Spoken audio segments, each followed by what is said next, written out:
tema tão falado no meio espírita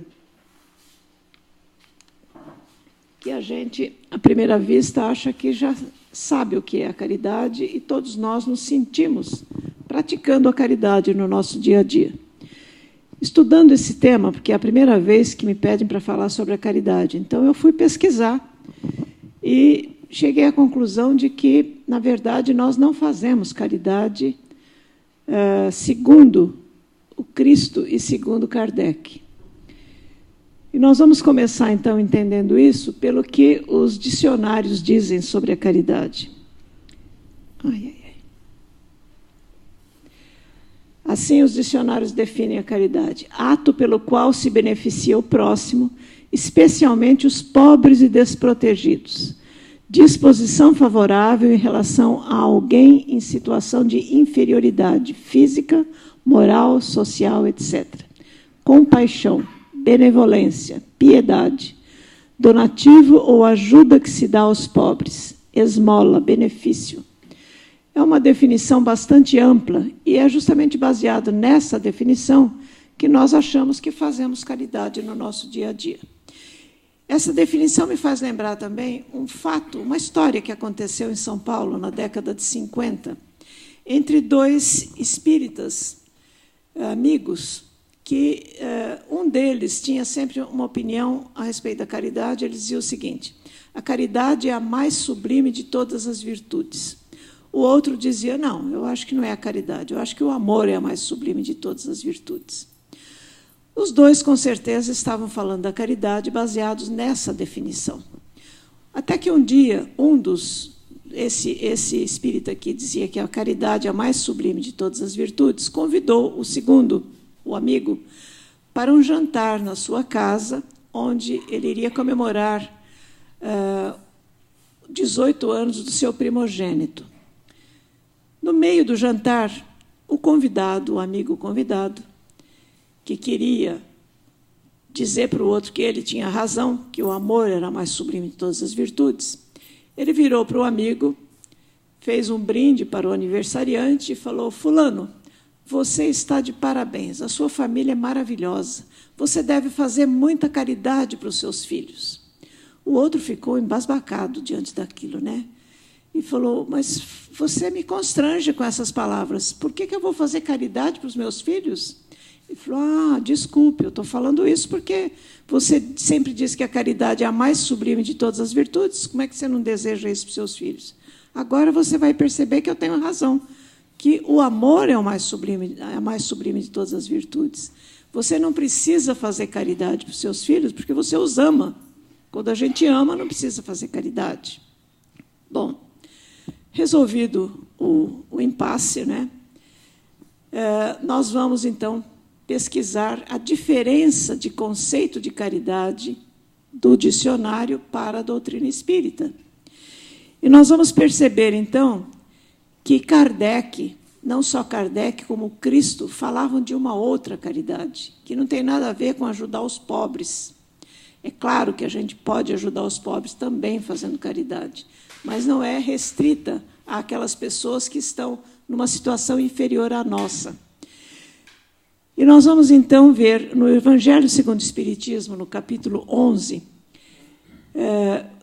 Kardec diz o seguinte, isso comentando de uma forma mais ampla a caridade, uma das frases que ele diz é esta: amar o próximo como a si mesmo, fazer pelos outros o que quereríamos que os outros fizessem por nós, é a expressão mais completa da caridade, porque resume todos os deveres do homem para com o próximo.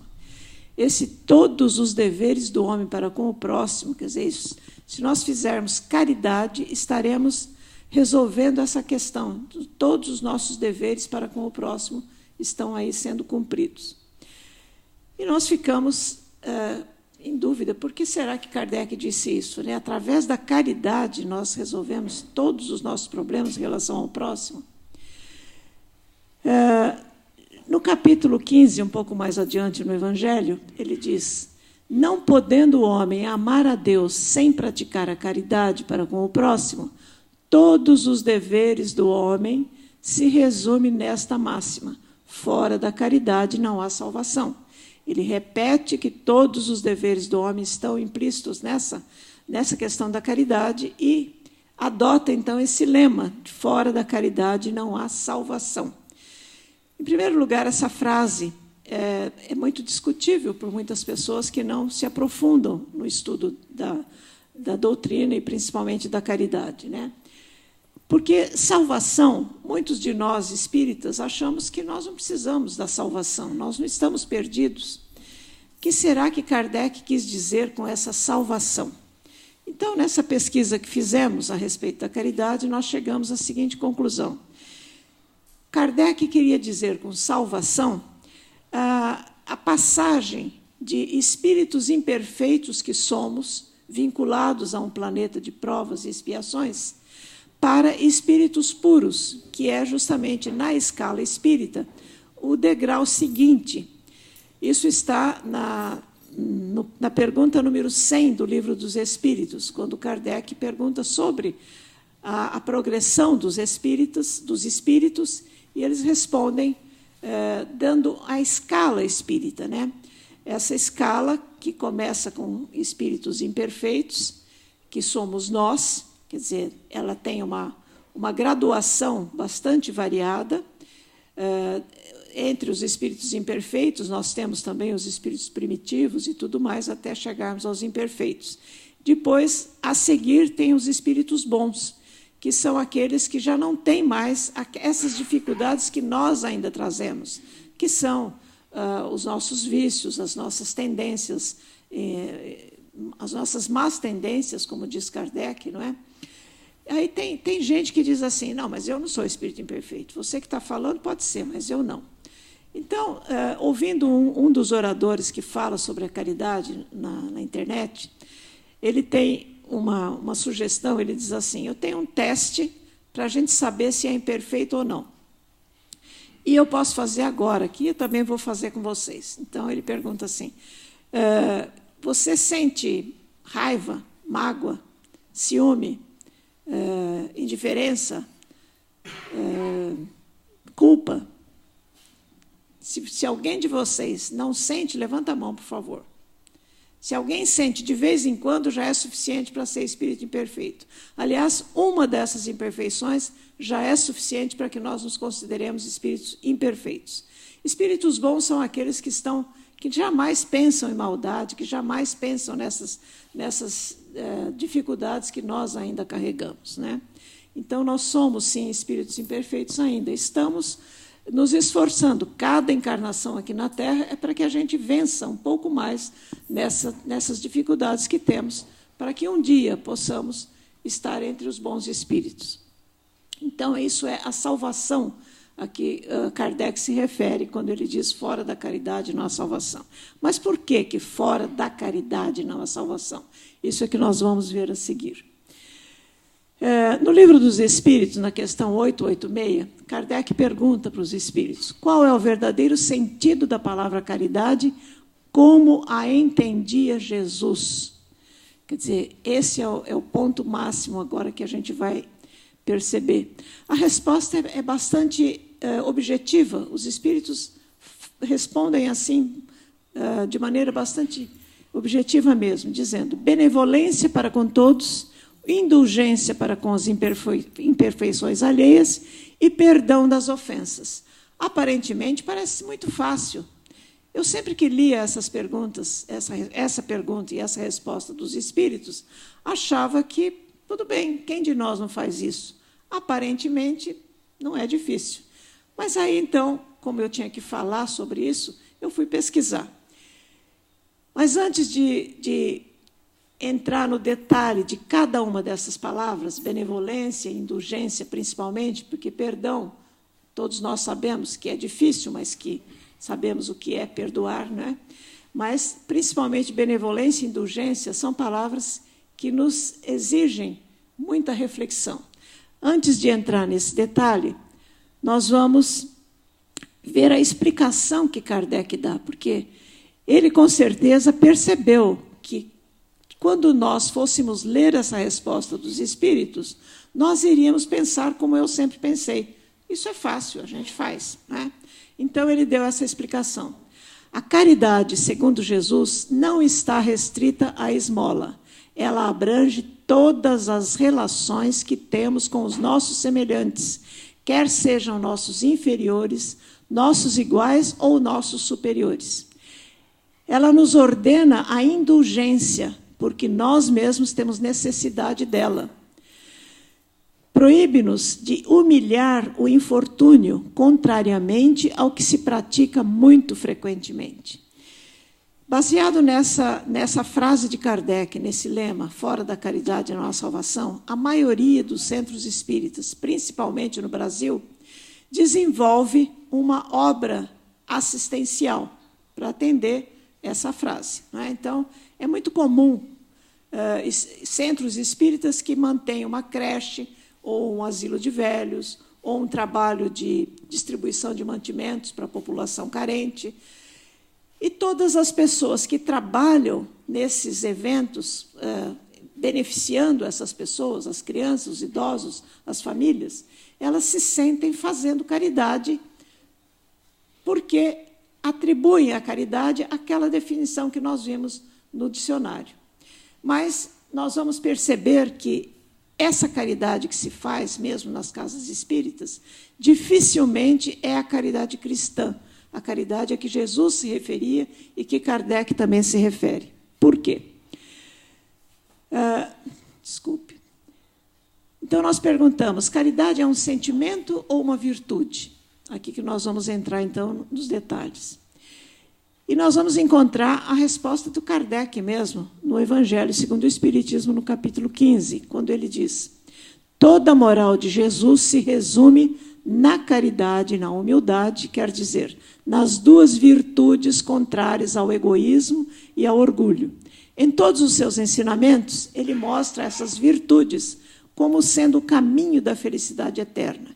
Então, a caridade é uma virtude. Então, nós fomos buscar na filosofia o que significa uma virtude, o que é que distingue uma virtude de um sentimento ou de alguma outra prática qualquer. Nós fomos buscar, então, em Aristóteles, que foi um filósofo que viveu 300 anos antes de Cristo. Segundo Aristóteles, uma virtude, para que seja considerada virtude, ela precisa, a pessoa que faz, quer dizer, o virtuoso, no caso, precisa primeiro saber o que faz. Quer dizer, ele tem que ter conhecimento de causa, porque ajudar uma pessoa sem saber se está ajudando ou não, por exemplo, se você está numa estrada, numa viagem, e acontece um acidente e você quer ajudar, você vai lá, se você não sabe ajudar, é melhor esperar quem saiba, porque você pode mexer no acidentado e piorar a situação em vez de ajudar. Né? Isso é um simples exemplo. Mas muitos outros, no desempenho das atividades beneficentes, por exemplo, nas entidades sociais, é muito comum se distribuir mantimentos sem ter uma verdadeira noção do que aquela família precisa. Então, se dá as coisas que tem, mas será que é isso que a família está querendo? Será que é isso que ela precisa? Será que essa ajuda, que aparentemente vai resolver a sua fome, não vai viciar? Ela poderia estar querendo encontrar um emprego melhor, mas aí ela acha que, como o centro está distribuindo mantimento, está bom assim, então não vamos nos esforçar. Quer dizer, enfim, são coisas que muitas vezes se faz sem saber se está se ajudando ou não. O outro item é escolher livremente. Então, por exemplo, se alguém trabalha numa entidade social que ajuda os pobres, ela está recebendo salário para isso. Então, ela não está... ou melhor, aí vem em relação ao interesse pessoal. Né? Mas a escolher livremente, significa, por exemplo, alguém está pedindo um prato de comida lá na rua e a pessoa, dona da casa, me pede para levar o prato de comida para o mendigo que está lá na porta. Eu não estou fazendo caridade, eu não estou sendo virtuosa, eu estou apenas cumprindo uma ordem de levar o prato de comida para alguém. Então, eu não escolhi livremente. E sem interesse pessoal. Esse é o item mais importante. Quer dizer, isso Kardec fala em muitas outras situações e combina com o que Aristóteles já dizia 400 ou 300 anos antes de Cristo. Quer dizer, sem interesse pessoal, quer dizer, eu estou fazendo porque eu amo fazer isso, porque eu estou numa atitude de amor mesmo, né? De amor incondicional, que nós ainda não chegamos lá. O nosso amor é ainda muito condicionado, ele depende do retorno que nós temos, né? Então, o interesse pessoal. Se eu trabalho numa obra de caridade, voluntariamente, então eu não estou recebendo dinheiro nenhum em troca disso. E aí eu digo para as pessoas, olha, eu estou fazendo isso, mas eu não quero retorno nenhum.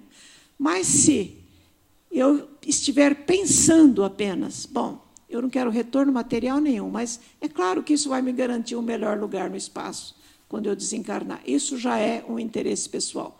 Quer dizer, é um pensamento oculto, como diz Kardec.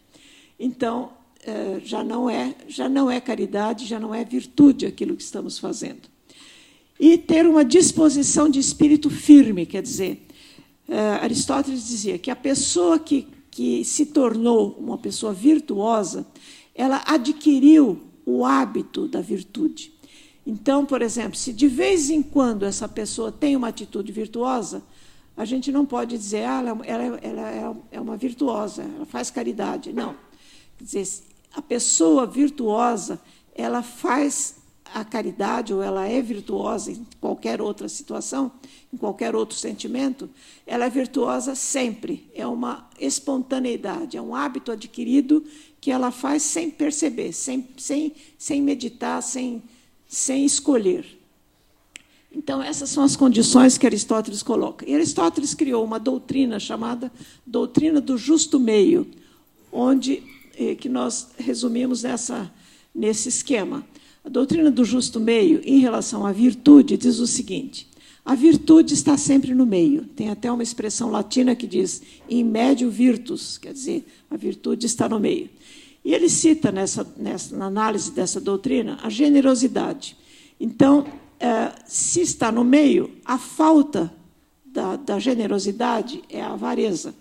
O excesso de generosidade é a prodigalidade. Então, a virtude está no meio, e nós, muitas vezes, confundimos.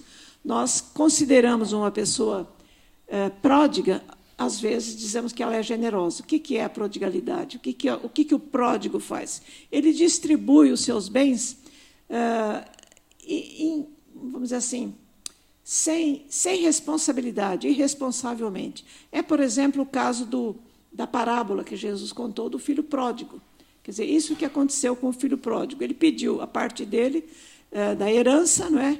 E gastou com prodigalidade. Quer dizer, ele pagava bebida e coisas para todo mundo, sem perceber que o dinheiro um dia ia acabar, até que ele se tornou, vamos dizer assim, se tornou pobre mesmo, né? Ficou completamente sem dinheiro. Então, isso é prodigalidade. E, na nossa sociedade, muitas vezes as pessoas são pródigas, achando que estão sendo generosas. A coragem, que é uma outra virtude que Aristóteles analisa, também a falta de coragem seria o medo, e o excesso de coragem é a temeridade. Às vezes, nós nos confundimos também, dizendo, olha, aquela pessoa é muito corajosa, ela atravessou 2 prédios de 10 andares, andando em cima de uma corda, sem proteção nenhuma embaixo. Quer dizer, isso não é ser corajoso, isso é ser temerário, quer dizer, uma pessoa que arrisca a vida por nada. Bom, entendendo, então, o que é uma virtude e que a caridade é uma virtude, nós vamos analisar a resposta dos espíritos na questão 886. Benevolência, indulgência e perdão das ofensas. Vamos começar com a benevolência. Em primeiro lugar, nós temos que distinguir benevolência de beneficência. Nós fazemos, muitas vezes, beneficência, achamos que estamos fazendo benevolência. E os espíritos não dizem beneficência, eles dizem benevolência. Qual a diferença? A beneficência é fazer o bem, sem outras análises. Quer dizer, eu posso estar fazendo o bem até com segunda intenção. Por exemplo, um político, um candidato a vereador aqui na cidade, por exemplo, que distribui cestas básicas antes das eleições. Ele está fazendo o bem. É bom fazer o bem. Ele está muitas vezes resolvendo o problema de fome de muitas pessoas, certo? Mas ele não está sendo caridoso, e muito menos virtuoso. Quer dizer, isso é muito importante que a gente tenha essa consciência, já já nós vamos saber por quê. Então, a diferença de beneficência para benevolência é essa. Benevolência precisa contar com a vontade da pessoa de ajudar realmente, saber o que faz e sem interesse pessoal. Quer dizer, aquilo que o Aristóteles definiu como virtude. Né? O bem é tudo o que é de conforme a lei de Deus. O mal, tudo que lhe é contrário. Assim, fazer o bem é proceder de acordo com a lei de Deus. Fazer o mal é infringi-la. Então, isso está na questão 630 do Livro dos Espíritos. Então, de qualquer maneira, fazer o bem é sempre bom. É melhor fazer o bem do que fazer o mal. Aí vem uma pergunta que é: para agradar a Deus e assegurar a sua posição futura, bastará que o homem não pratique o mal? Os Espíritos respondem: não. Cumpre-lhe fazer o bem no limite de suas forças, porquanto responderá por todo o mal que haja resultado de não haver praticado o bem. Quer dizer, isso é muito importante, porque muitas pessoas se consideram boas só porque não fazem o mal. Elas não fazem bem nenhum, mas não praticam o mal, então elas se acham boas, não é? Acham que estão no caminho certo. Continuando, na questão seguinte, 643, a pergunta é: haverá pessoas que, pela sua posição, não tenham possibilidades de fazer o bem? Que muitas pessoas não fazem o bem porque se sentem, ou porque não têm condições financeiras, né, porque acham que para fazer o bem tem que ter dinheiro, e não é verdade, ou porque estão numa posição muito alta, então tem quem faça o bem, eu não preciso me preocupar com isso. A resposta dos Espíritos: não há quem não possa fazer o bem. Somente o egoísta nunca encontra ensejo de o praticar. Fazendo uma pausa aqui, quando a gente lê somente o egoísta, é como se os outros fossem egoístas, não nós, né? Na verdade, hoje nós sabemos que todos nós somos egoístas. Nós temos que ter consciência dessa característica da nossa personalidade no estágio em que estamos. Basta que se esteja em relação com outros homens para que se tenha ocasião de fazer o bem. E não há dia da existência que não ofereça a quem não se ache cego pelo egoísmo oportunidade de praticá-lo, porque fazer o bem não consiste para o homem apenas em ser caridoso, mas em ser útil na medida do possível, todas as vezes que o seu concurso venha a ser necessário. Então, aqui nós temos uma outra visão, né, da nossa realidade, inclusive. Quer dizer, nós ainda não fazemos caridade, a caridade cristã, e nem a caridade que Kardec prevê. Mas nós precisamos fazer o bem, sim, porque é através do bem que nós fazemos que nós vamos desenvolver em nós a virtude, um dia. Não é? Então, todos nós temos oportunidade de fazer o bem, porque fazer o bem não depende só de uma vivência fora do nosso ambiente doméstico ou fora do nosso ambiente de trabalho. Como diz Kardec lá no começo, todas as nossas relações, quer dizer, e principalmente no ambiente doméstico, é onde começa a nossa atitude. Quer dizer, se nós quisermos um dia deixar de ser espíritos imperfeitos, e essa análise nós só vamos tomar consciência dela quando desencarnarmos. É por isso que muitos espíritos estão chegando hoje no plano espiritual, muitos espíritas, né, que desencarnam, chegam no plano espiritual e vão para um hospital psiquiátrico, por exemplo. Né? E muitos desses espíritos, segundo nos diz Hermance Dufour nos seus livros, chegam lá e ficam revoltados, porque eles dizem: como? Eu trabalhei 40, 50 anos numa casa espírita e agora eu vim aqui para um hospital psiquiátrico, afinal, o que eu tenho?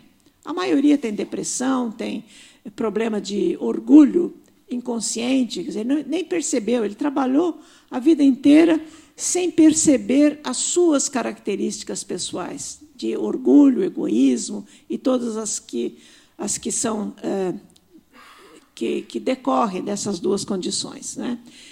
Então, é muito importante que nós tenhamos consciência disso, que para que nós possamos chegar no plano espiritual numa condição um pouquinho melhor daquela que nós estamos aqui, nós temos que nos melhorarmos, e é no dia a dia, não é só nas atitudes fora de casa, nas atitudes quando nós estamos na casa espírita, quando estamos no templo religioso, seja ele qual for, ou quando estamos praticando a caridade naquele conceito dos dicionários, né? Agora vamos ver o que é indulgência. Nós fomos buscar no Evangelho uma mensagem de um espírito chamado José, um espírito protetor, que fala sobre a indulgência. E ele começa com esta frase: a indulgência não vê os defeitos dos outros, ou, se os vê, evita falar deles, divulgá-los. Então, essa palavrinha indulgência, que a gente acha que pratica no nosso dia a dia, nós estamos longe de praticá-la, não é? Quem de nós não se pega, de repente, pode ser que a gente já nem queira mais fazer isso, mas a gente ainda faz, não é? Alguém chega para nós e comenta: você viu fulano fazendo assim? Eu vi sim, tá bom. E aí já vem um comentário. Isso é falta de indulgência. Fofoca é falta de indulgência. Falar mal da vida alheia é falta de indulgência. Então, ele diz: o indulgente não vê, ou se vê, porque, é claro, o indulgente não é cego e não é surdo, ele ouve as coisas que as pessoas falam, as maldades, as barbaridades que acontecem. Mas uma coisa é ouvir ou ver, e outra coisa é você levar para frente aquilo que você viu ou ouviu, não é? Então, o indulgente, ele não presta atenção. Às vezes, ele até nem percebe mais, de tão acostumado que ele está a não prestar atenção nessas coisas, o que ainda é muito raro entre nós, né? Para terminar essa mensagem do José, Espírito Protetor, ele diz o seguinte: sede indulgentes, meus amigos, porque a indulgência atrai, acalma, reergue, ao passo que o rigor desencoraja, afasta, irrita. Se nós pegarmos essa frase de José e aplicarmos no nosso dia a dia, no ambiente doméstico principalmente, se nós tivermos atitudes de indulgência com nossos filhos, por exemplo, né, isso vai nos ajudar muito. Um filho adolescente que pratica um ato qualquer que é contra a nossa imaginação que um filho possa praticar, o que a gente vai fazer? A maioria de nós vai criticar, vai deixar de castigo. Não, ele fez isso, ele precisa ser punido por causa disso.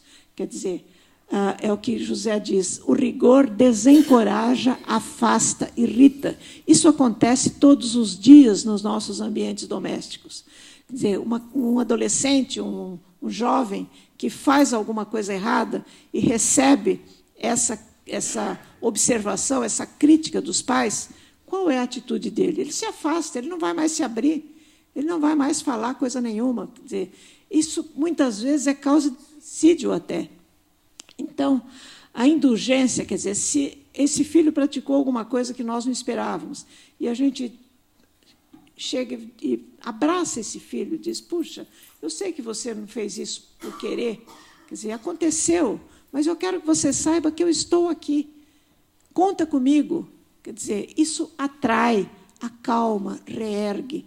Quer dizer, se nós quisermos que esse filho não pratique mais esse tipo de atitudes, é dessa maneira que nós vamos conseguir, não é desencorajando e afastando, né? Bom, isso é a indulgência. E o perdão, como nós já dissemos, nós fomos buscar em Paulo, o apóstolo, numa mensagem que Kardec colocou no Evangelho. Ele começa dizendo: perdoar aos inimigos é pedir perdão para si próprio.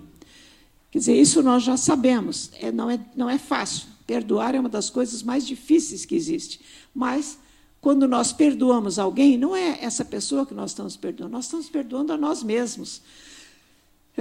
Perdoar aos amigos é dar-lhe uma prova de amizade. Perdoar as ofensas é mostrar-se melhor do que era. E ele continua dizendo: o esquecimento completo e absoluto é próprio das grandes almas. Nós sabemos que esquecer não tem nada a ver com perdoar, porque a gente diz, como é que eu vou esquecer uma coisa que aconteceu? Ela está na minha memória. Memória não tem nada a ver com perdão. E para que nós percebamos se a gente perdoou ou não, quando a gente se lembra do que aconteceu, a gente percebe a nossa reação íntima, se ela é diferente ou não. No momento que as coisas acontecem, a gente fica com raiva. A mágoa vem depois. Quer dizer, a mágoa é esse sentimento que muitas vezes nos impede de perdoar. A gente leva, muitas vezes, por anos, aquela sensação de mágoa por causa de alguma coisa. No fim, a gente nem lembra mais o que foi que aconteceu, mas a mágoa está lá. Então, quando a gente lembra da pessoa e vem a mágoa ainda, a gente não perdoou. Tem gente que, quando conta coisas que aconteceram há 10, 20 anos, elas choram e dizem, eu já perdoei, mas se está chorando é porque não perdoou. Porque a emoção, né, do choro é uma manifestação da mágoa em si. Quando a gente lembra com tranquilidade, aí sim a gente pode achar que já perdoou. Continuando.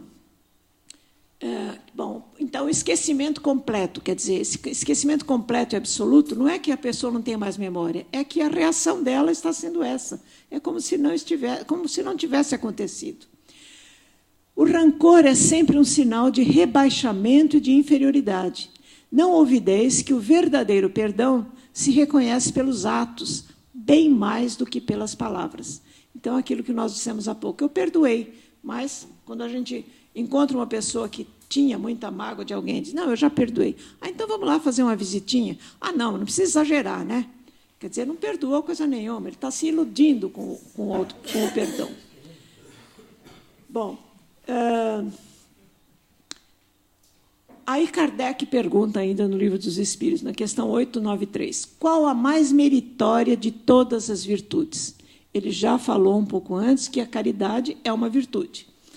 Aí a resposta, todas as virtudes têm seu mérito. A sublimidade da virtude, porém, está no sacrifício do interesse pessoal.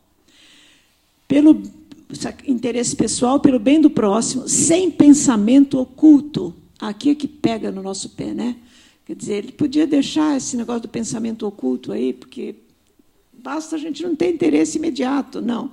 Não é só o interesse imediato, o interesse material. É sem pensamento oculto. Então, aquele pensamento, bom, ó Deus, você está vendo, né? Eu estou fazendo isso aqui, eu não quero nada em troca. Mas aquela colônia que eu li naquele livro, assim, tão bonita, né? Quem sabe eu posso ir para lá. Bom, isso é o interesse pessoal através do pensamento oculto. A mais meritória é a que se assenta na mais desinteressada caridade.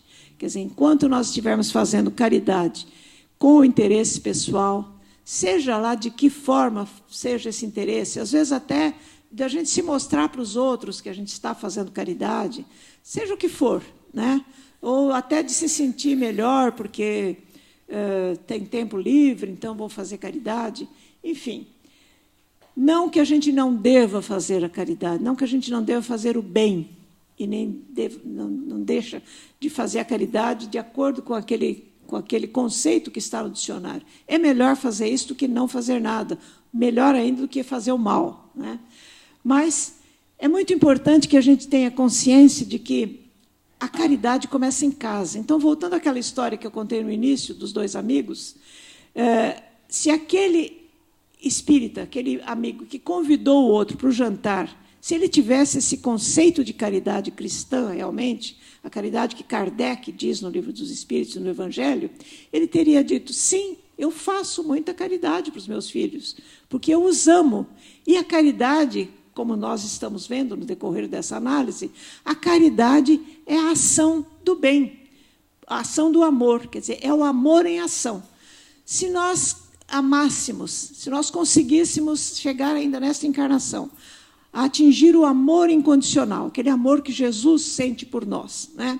Vamos supor que alguns de nós chegássemos a amar incondicionalmente e não fizéssemos nada com isso, a gente não teria benefício nenhum disso. Quer dizer, o amor exige que o bem seja colocado em prática. Então, a caridade é a forma de colocar o amor incondicional em prática. E é isso que nós devemos perseguir na nossa evolução espiritual. Para chegar lá, a gente tem que começar a fazer o bem, sim, de qualquer maneira. Então, nós chegamos a essa conclusão. Para fazer a caridade cristã, a caridade de acordo com o Cristo e com Kardec, nós precisamos aprender a amar verdadeiramente, aquele amor incondicional do Cristo. Para amar incondicionalmente, nós precisamos aprender a nos amar, porque o próprio Cristo disse, ama o teu próximo como a ti mesmo. Só que nós ainda não aprendemos o auto-amor, não aprendemos a amar-nos a nós mesmos, né? Nós temos o amor próprio, e a própria filosofia explica isso, a diferença entre amor próprio e amor de si, que seria o auto-amor. Amor próprio é orgulho, é uma manifestação do nosso orgulho. E nós amamos, nós temos amor próprio por nós, quer dizer, nós temos muito orgulho, isso é verdade. E nós usamos a expressão amor próprio achando que estamos usando a expressão auto-amor, e elas são diferentes, são opostas até. E a gente aprende o auto-amor através do autoconhecimento. É por isso que esta casa se dedica já há alguns anos a desenvolver grupos de autoconhecimento. É uma forma da gente...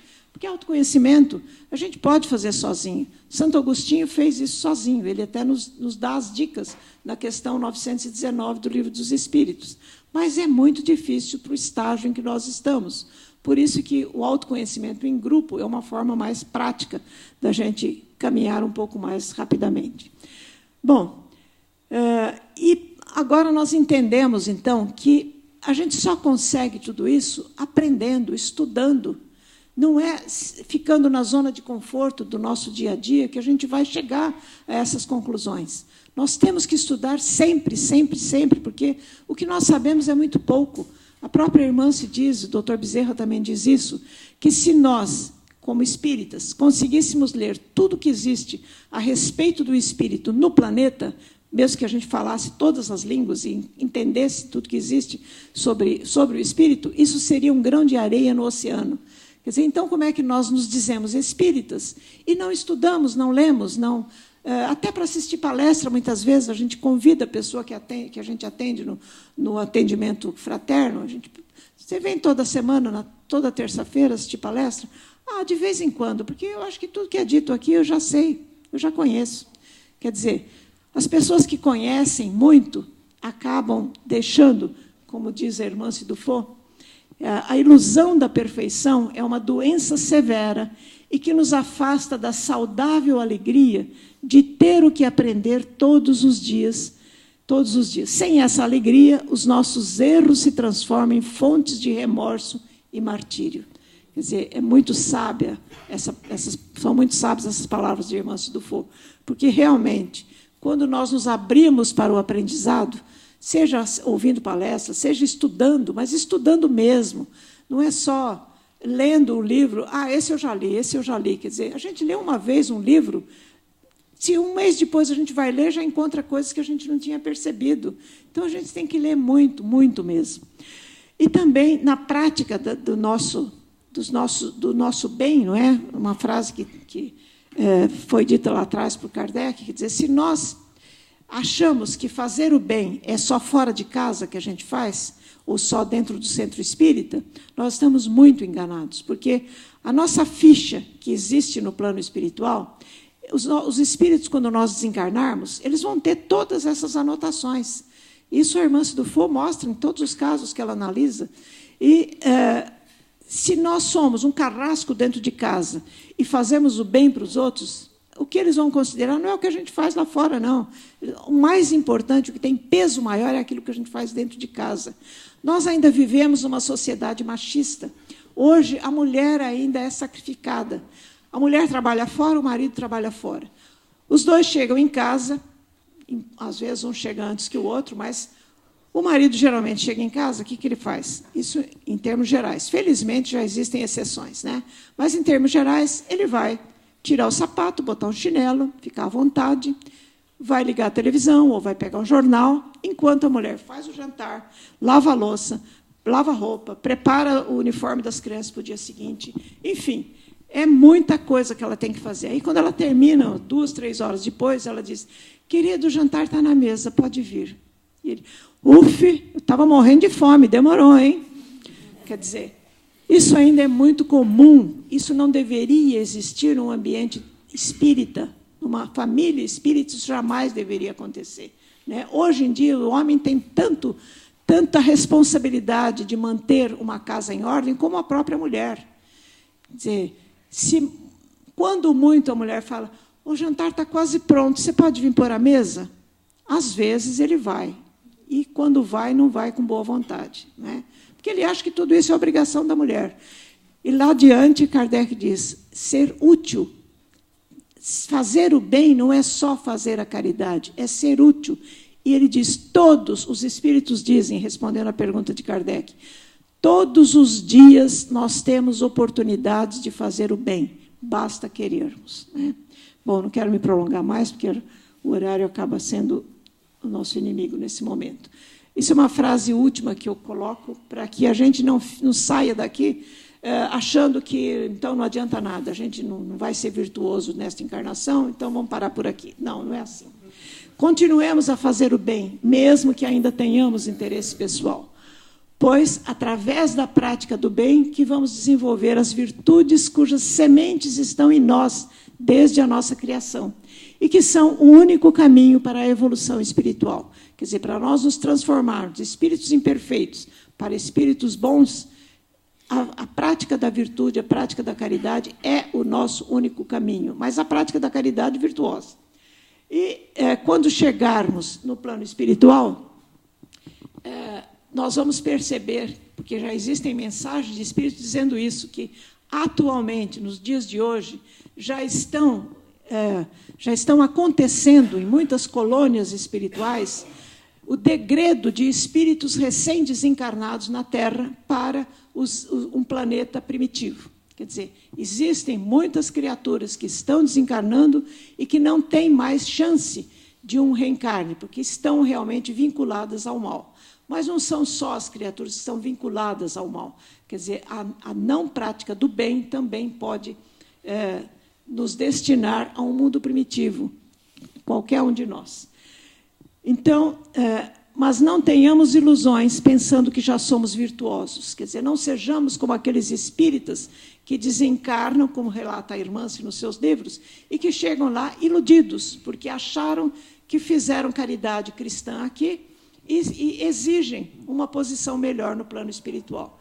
Então, se a gente quiser continuar a praticar a caridade de acordo com os nossos dicionários, devemos continuar, sim, porque isso é fazer o bem.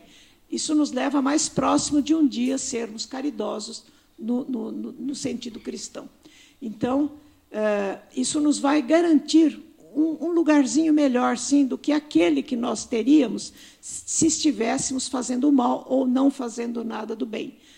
Esses espíritos que hoje estão indo para os hospitais psiquiátricos, se eles não tivessem dedicado a sua encarnação ao bem, à prática do bem, mesmo com interesse pessoal, eles estariam no umbral e não estariam nesse hospital psiquiátrico, certo? Então, eu só peço que reflitam muito sobre tudo isso, porque é um assunto que merece a nossa reflexão. Muito obrigada.